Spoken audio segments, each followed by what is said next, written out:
వృషభ సినిమా కోసం సంక్రాంతి శుభాకాంక్షలు తెలియజేసుకుంటున్నాను. ఈ సినిమా డెఫినెట్గా 100% సక్సెస్ అవుతుంది. ఈ సినిమాని ఒక డివోషనల్ బ్యాక్ డ్రాప్లో చేసినటువంటి సినిమా ఇది.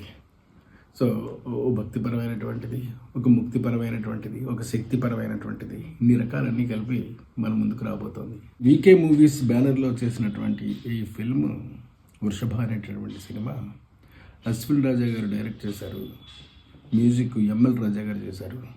ప్రొడ్యూసర్ ఉమాశంకర్ రెడ్డి గారు. వీళ్ళందరూ కలిపి జీవన్ రెడ్డి గారి యాక్టింగ్లో ఒక అందమైనటువంటి సినిమాని క్రియేట్ చేయడం కోసం, మనందరినీ సంతోషపెట్టడం కోసం తయారు చేశారు. ఆ సినిమా ఈ వృషభ అనేటటువంటి సినిమా. రేపు ఆ సినిమా వచ్చింది అని అంటే మీరందరూ కూడా క్యూలో నిలబడి చూస్తారని నా నమ్మకం. Thank you.